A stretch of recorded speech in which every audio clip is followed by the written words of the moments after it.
I woke up that Tuesday morning to the sound of heavy machinery tearing up my land, and I knew my peaceful life on the ranch was about to become a nightmare.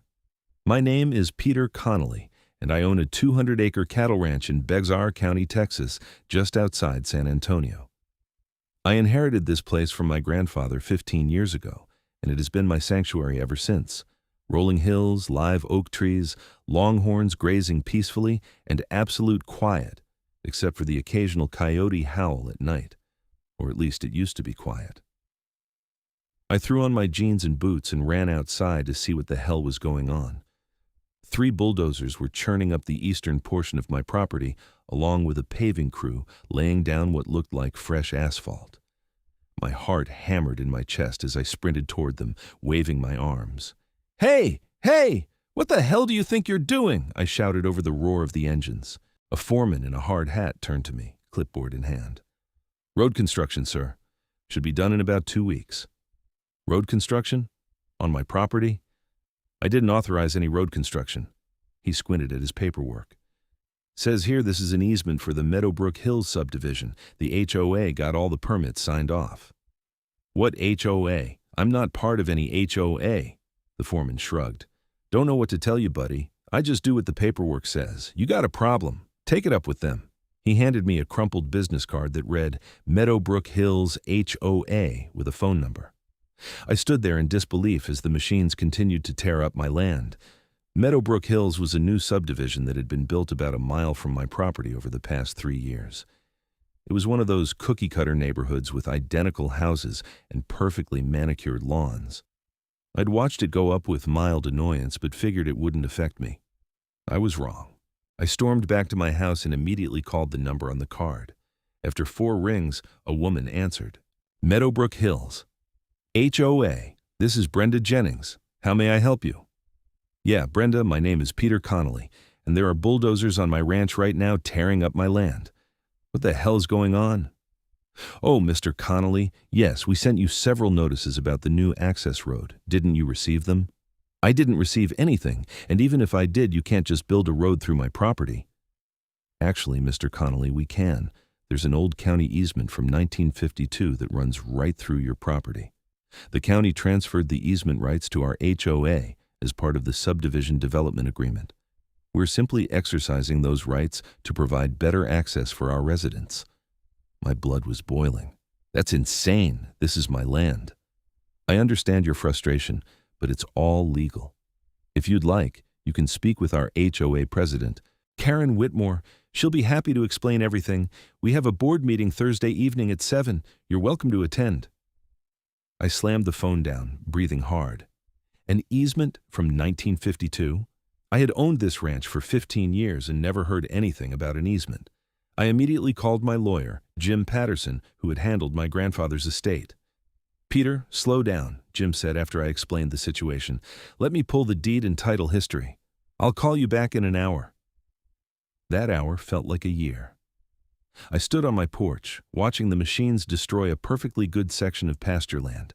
My cattle had scattered to the far western section, clearly spooked by the noise. When Jim called back, his tone was grim. "Peter, I hate to say this, but they're right. There is an easement on record from 1952. It was granted to the county for potential future road development. Your grandfather's deed includes it, but it was never exercised, so nobody thought about it. The county did transfer easement rights to the HOA as part of a development agreement last year. They filed all the proper paperwork.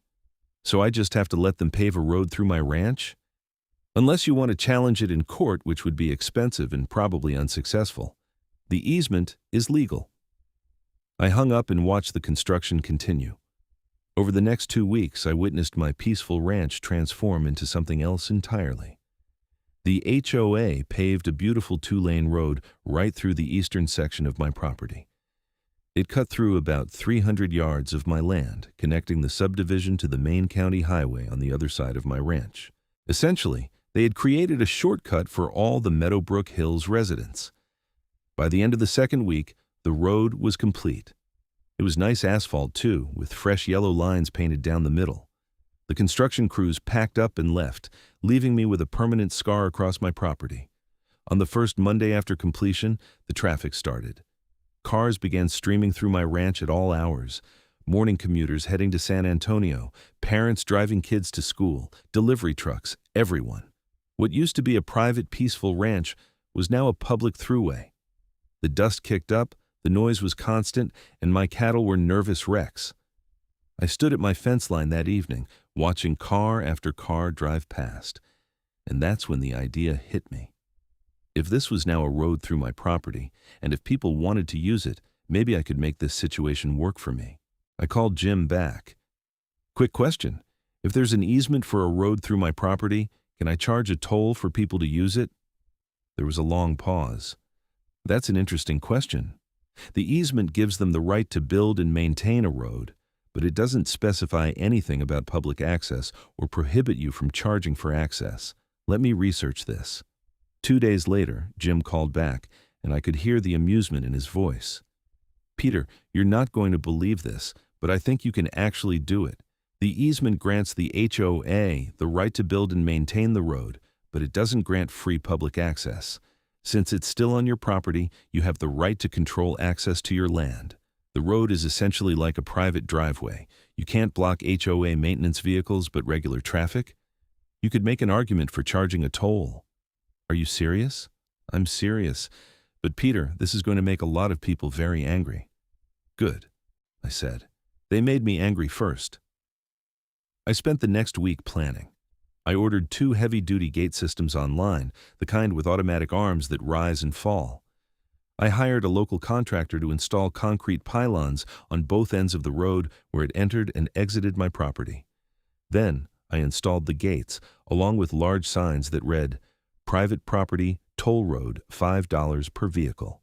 I also set up a small booth near the entrance gate with a card reader and cash box. Next to it, I put up another sign explaining that this was private property, the toll was required for passage, and alternative routes were available via County Road 16, which added about 10 minutes to the drive. The morning I activated the toll gates was glorious. I sat in my booth with a cup of coffee, watching the sunrise over the hills. Right around 7 o'clock, the first car approached. It was a silver SUV with a Meadowbrook Hills Subdivision sticker on the windshield. The driver, a man in his 30s wearing a suit, rolled down his window with a confused expression. "What's this?" "Morning," I said cheerfully. "This is a private toll road, $5 per vehicle to pass through." "Are you kidding me? This is a public road." "Actually, it's not. This is my private property. The HOA has an easement to build the road, but that doesn't make it public. You're welcome to use County Road 16 if you prefer." His face turned red. "This is ridiculous. I'm not paying."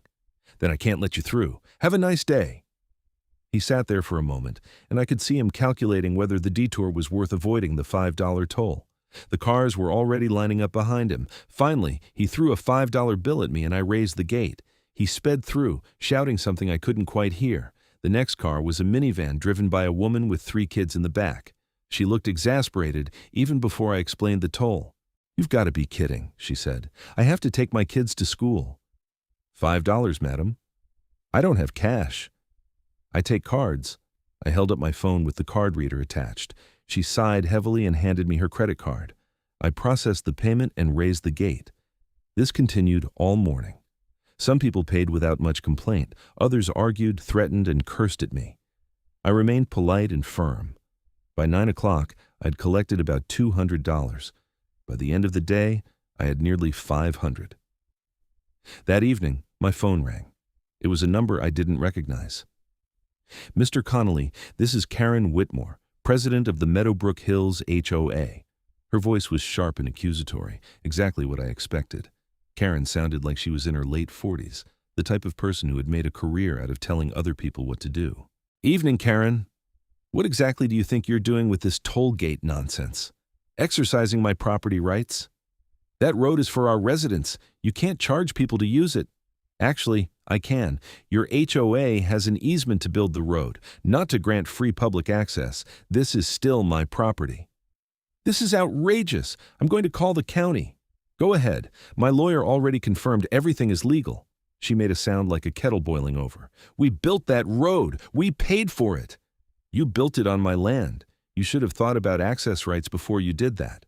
"I'm going to make sure you regret this, Mr. Connelly. Nobody makes fools of the Meadowbrook Hills HOA. She hung up. I smiled and counted the day's earnings again. Over the next few days, the complaints escalated. My phone rang constantly with angry residents. Some people tried to run the gate, which triggered an alarm and caught their license plates on camera. I started sending them invoices for $10 instead of $5, plus a citation for trespassing. On Thursday, I received a formal letter from the HOA demanding that I remove the toll gates immediately. The letter was full of legal threats and references to various codes and ordinances. I forwarded it to Jim, who read it and laughed. "They've got nothing, Peter. Keep doing what you're doing." The following Monday, Karen Whitmore showed up at my ranch in person. She drove a white Lexus SUV and wore a pantsuit that probably cost more than my entire week's grocery budget. Her blonde hair was cut in that aggressive bob style that seemed to be the universal haircut of HOA presidents everywhere. I was fixing a fence post when she pulled up. She got out of her car and marched toward me, her heels clicking on the gravel. "Mr. Connelly." "Karen, nice of you to visit. We need to talk about this situation right now." "I'm listening." She pulled out her phone and showed me something on the screen. "Do you see this? This is the Meadowbrook Hills Community Forum. There are 237 complaints about your toll gate. People are furious. Sounds like a lot of people are using the road. You're disrupting an entire community. Your community disrupted my ranch when you paved a road through it without asking me. We had the legal right, and I have the legal right to charge for access." Karen's face was turning an impressive shade of purple. "You're being petty and vindictive." "I'm being a property owner. Look, Karen, you and your HOA made a decision that affected my life without considering the consequences. You turned my quiet ranch into a busy road. Did anyone ask me how I felt about that? Did anyone offer compensation? No, you just bulldozed ahead because you could. Well, now I'm bulldozing ahead because I can. I could make things very difficult for you. You already did. Now I'm just returning the favor." She stood there trembling with rage for a moment, then spun on her heel and marched back to her car. She peeled out, kicking up dust and gravel. That afternoon, the county sheriff showed up. His name was Deputy Martinez, a guy I had known casually for years. He looked uncomfortable as he got out of his patrol car. "Hey, Peter." "Deputy, let me guess Karen Whitmore called you?" He nodded. "Got a complaint about you blocking a public road." "It's not a public road. It's my property. Want to see the deed?" "I already checked before I came. You're right, it's your property, but I had to follow up on the complaint." "No problem. Tell Karen she's wasting your time and taxpayer money." He grinned. "Between you and me, I think this whole thing is hilarious. Half the department is laughing about it. But Peter, be careful. HOAs can be nasty when they want to be. I'm counting on it." He left and I went back to work. The toll money kept rolling in. I was making between $400 and $600 a day, which added up quickly. I opened a separate bank account just for the toll revenue and started keeping meticulous records. 2 weeks later, Karen escalated again. She organized a community meeting at the Subdivision clubhouse and invited me. The email invitation was dripping with passive aggression, but I decided to attend. I wanted to see what I was dealing with. The clubhouse was one of those modern buildings with too much glass and not enough character. When I arrived, the parking lot was packed. Inside, about 100 residents were crammed into a meeting room, all of them looking angry. Karen stood at the front with a microphone, and when she saw me enter, her eyes lit up like she had just spotted prey. "Ah, Mr. Connelly, so glad you could join us. Everyone, this is the man who has been extorting our community." There were boos and jeers. I just waved and found a seat in the back. Karen launched into a presentation about how my toll gate was affecting property values, quality of life, and community cohesion. She had charts and graphs.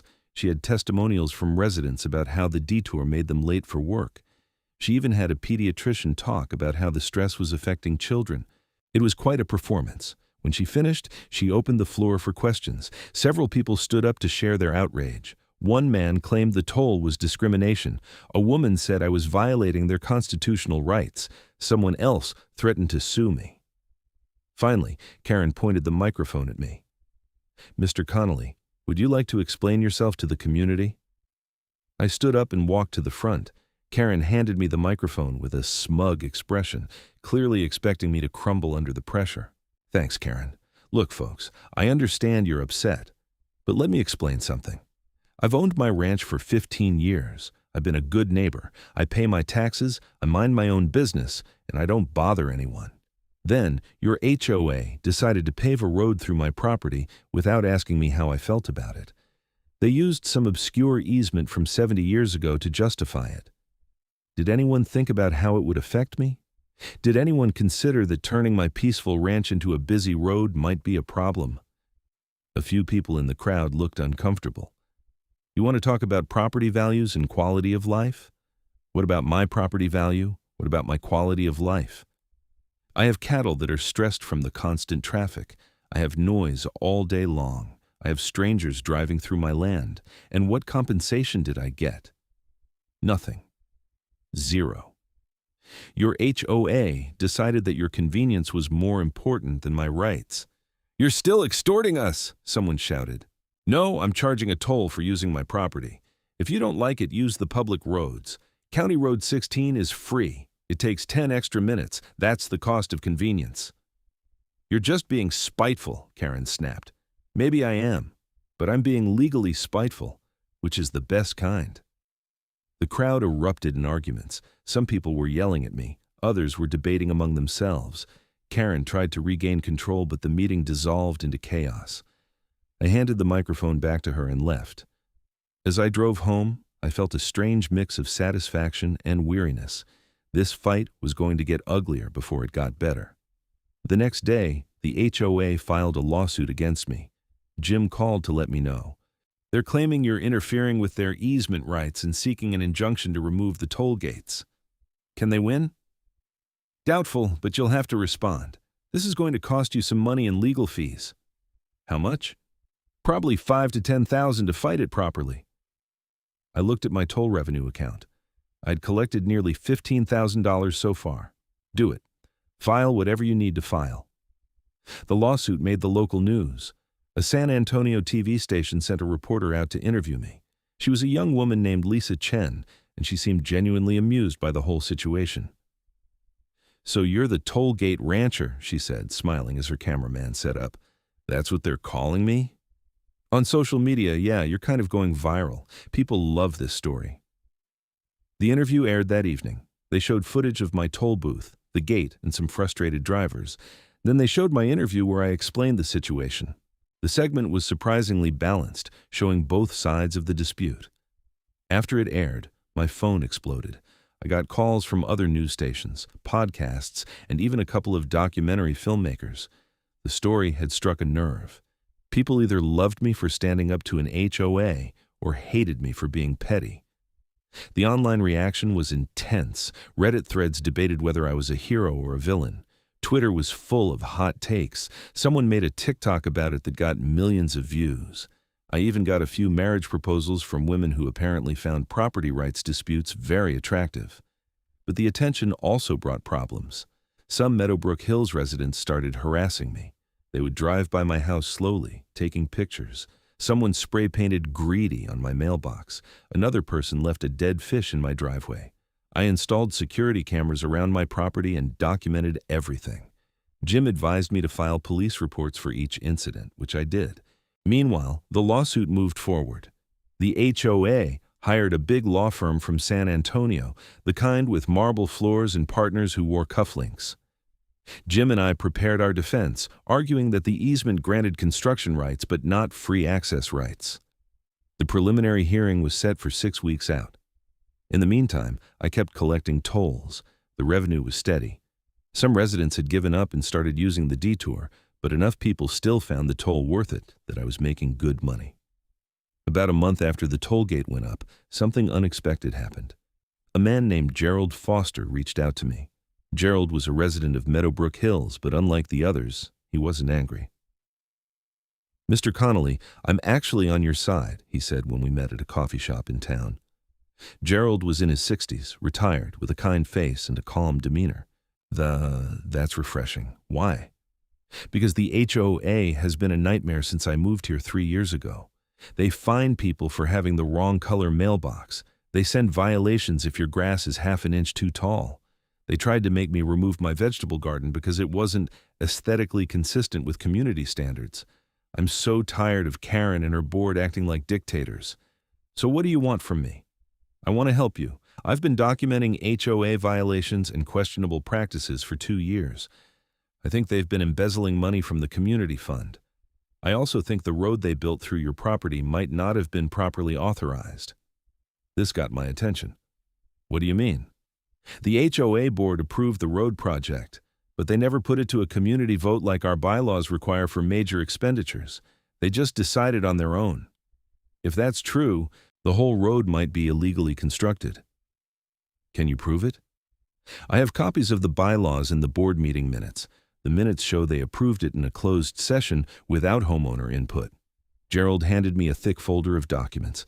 I took it home and spent the evening reading through everything. He was right. The Meadowbrook Hills HOA bylaws clearly stated that any project over $100,000 required a vote of the homeowners. The road project had cost nearly $300,000, but there was no record of a vote. I called Jim immediately and explained what I had found. Peter, if this is accurate, this changes everything. The HOA might not have had the authority to build the road in the first place. So what do? We file a counterclaim. We argue that the road was built without proper authorization and seek damages. How much damages? Well, they damaged your property, disrupted your business, and caused you emotional distress. We could argue for the full cost of the road construction plus punitive damages. We're talking potentially $500,000 or more. I sat back in my chair, processing this. Let's do it. Jim filed the counterclaim the following week. The HOA's response was immediate and furious. Karen left me a voicemail that was so unhinged, I almost felt bad for her. You are a horrible, horrible man. You're trying to destroy our community. We will fight you until you have nothing left. I saved the voicemail. Jim said it might be useful to demonstrate harassment. The case started attracting even more attention. Local news covered the counterclaim, and the story went national. I did an interview with a cable news show where the host called me the most rebellious rancher in Texas. But with the increased attention came increased hostility. The harassment got worse. Someone slashed 2 of my truck tires. Another person threw rocks through my window. My cattle got spooked one night, and I found the fence cut in 3 places. I filed more police reports. Deputy Martinez came out each time, looking more concerned. Peter, you need to be careful. Some of these HOA folks are getting crazy. Maybe take a break from the toll gate. No way, I'm not backing down. I respect that, but watch your back. The preliminary hearing finally arrived in late August. It was held at the Bexar County Courthouse in San Antonio. Jim and I arrived early and found the courtroom already packed with Meadowbrook Hills residents. Karen sat in the front row with her lawyer, a slick-looking man named Richard Vance. The judge was a woman in her 50s named Judge Patricia Hernandez. She had a reputation for being no-nonsense and fair, which I hoped would work in my favor.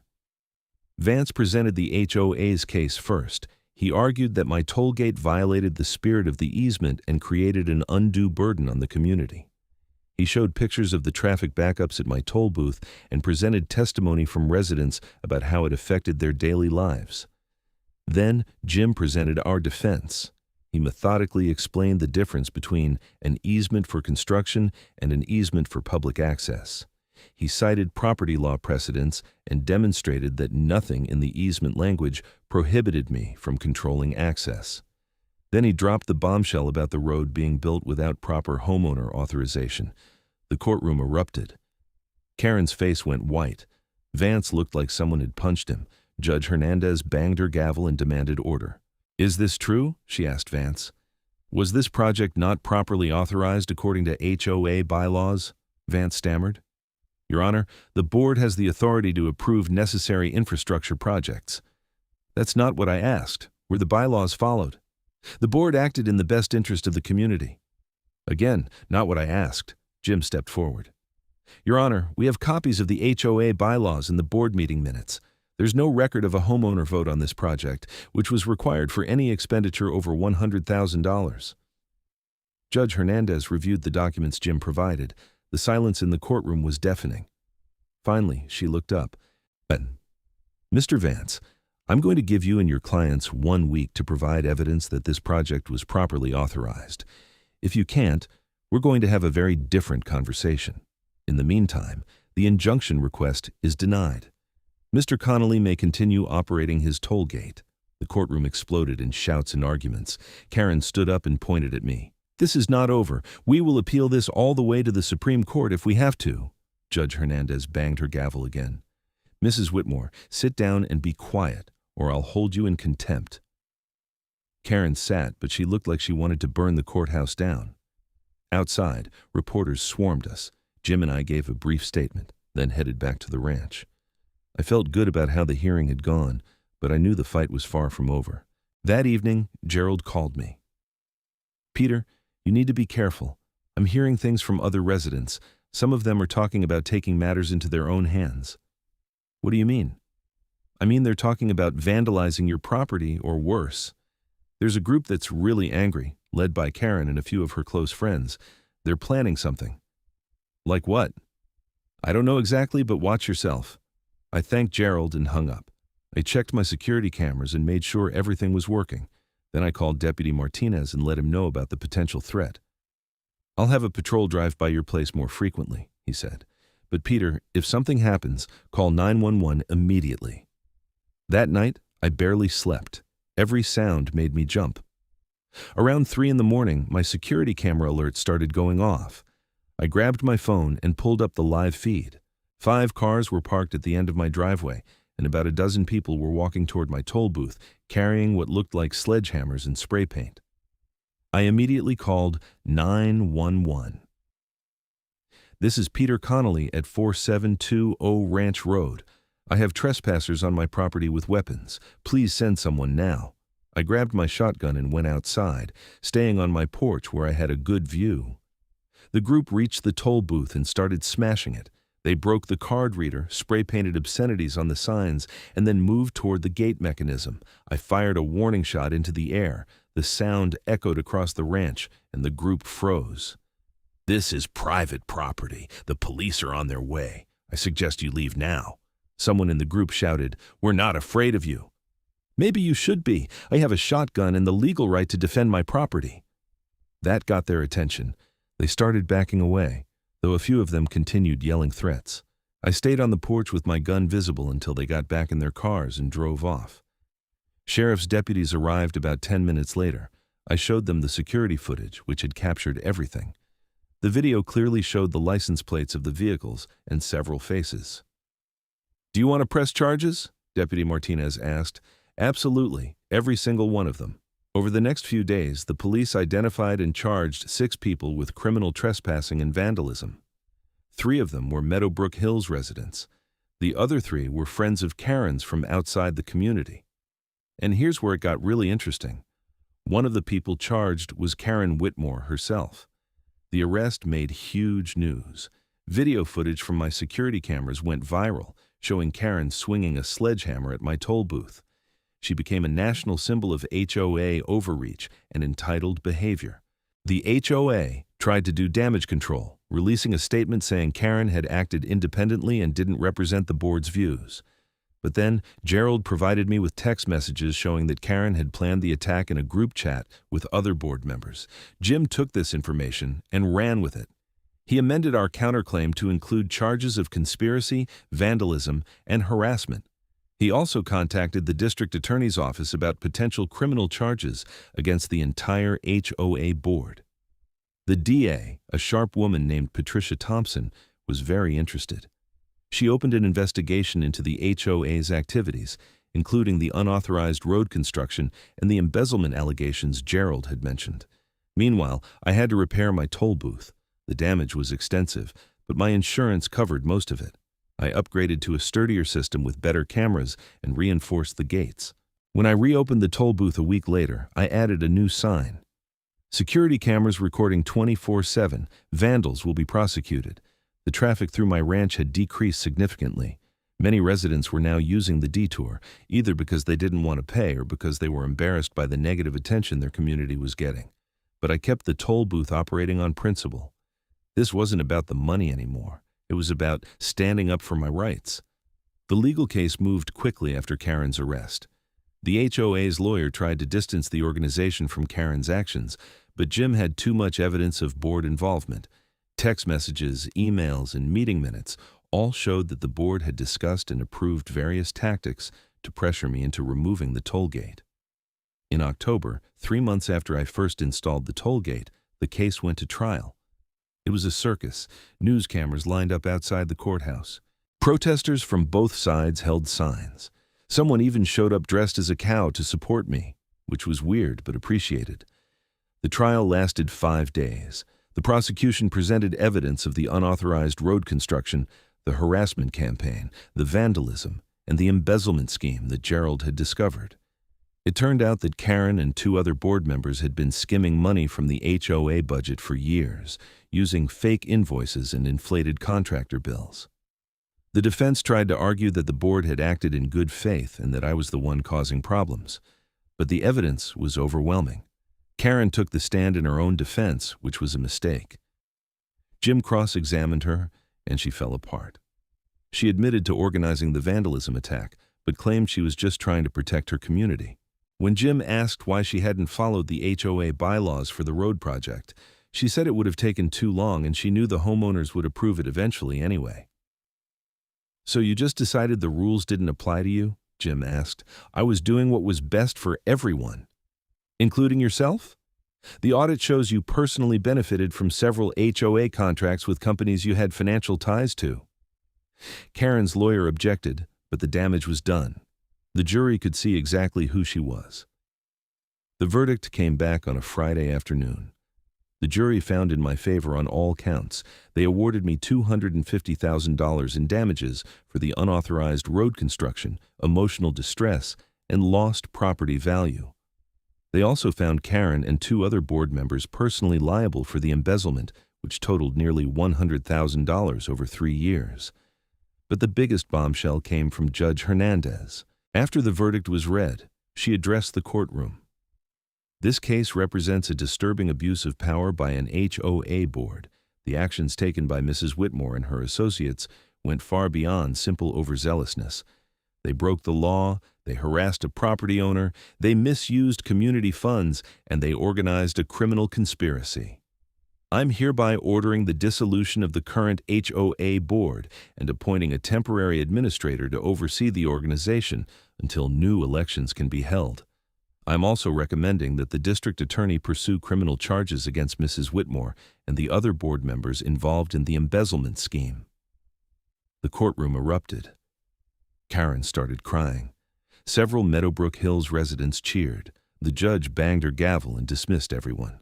Outside, reporters mobbed me. I gave a brief statement thanking my lawyer and the justice system, then headed home. The criminal charges came a week later. Karen and 2 other board members were charged with embezzlement, conspiracy, and vandalism. They all eventually pled guilty in exchange for reduced sentences. Karen got 2 years in county jail, 3 years probation, and had to pay full restitution. The other board members got probation and community service. With the lawsuit settled, I had to decide what to do about the toll gate. The road was still there, cutting through my property. The easement was still valid, even if it had been improperly executed initially. I called a meeting with the temporary HOA administrator, a retired judge named Harold Morrison. We met at a neutral location, a diner in town. "Mr. Connelly, I want to apologize on behalf of the Meadowbrook Hills community," Harold said. "What happened to you was wrong." "I appreciate that. I'd like to propose a solution. The community needs that road. It provides valuable access and does help with traffic flow. But you deserve compensation for the disruption to your property. What if the HOA paid you an annual easement fee, say $25,000 per year with adjustments for inflation? In exchange, you remove the toll gate and allow free access." I thought about it. $25,000 a year was actually more than I was making from the toll, and it would be guaranteed income without the hassle of maintaining the booth and dealing with angry drivers. "Make it $30,000 with a provision that the HOA maintains the road, and I keep the gate system in case the agreement is ever violated," I said. Harold nodded. "That's fair. I'll draw up the paperwork." We shook hands. 2 weeks later, I signed the agreement. I removed the toll requirements but kept the gates functional, just as insurance. The HOA would pay me $30,000 annually for the next 20 years, with the option to renegotiate at that point. The money from the lawsuit and the first easement payment allowed me to make some improvements to the ranch. I fixed up the barn, bought some new equipment, and even expanded my cattle operation.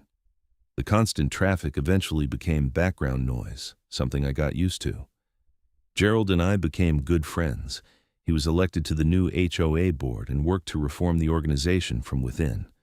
They implemented better transparency measures, required approval for all major expenditures, and created a system for residents to challenge board decisions. Several other Meadowbrook Hills residents reached out to apologize for how I had been treated. Some became friendly neighbors, others I never heard from again, which was fine with me. The story of the toll gate became local legend. People still ask me about it years later. It was featured in articles about HOA, overreach, and property rights. A law school even used the case in their curriculum as an example of easement law. Karen got out of jail after 18 months on good behavior. I heard she moved to another state and kept a low profile. I never saw her again. As for me, life went back to something resembling normal. The ranch was peaceful again, or as peaceful as it could be with cars driving through it periodically. My cattle adjusted to the traffic. I adjusted to the steady income. And I learned that sometimes standing up for yourself, even when it's difficult and messy, is worth it. On quiet evenings, I still sat on my porch and watched the sunset over the hills. Sometimes cars would drive past on the road that cut through my property, and I would wave. Most people waved back now. The anger had faded, replaced by a kind of grudging respect. I thought about my grandfather often during this whole ordeal. He had been a tough old rancher who didn't take nonsense from anyone. I think he would have been proud of how I handled things, or maybe he would have told me I was being stubborn and difficult. Probably both. The whole experience taught me a lot about property rights, community dynamics, and human nature.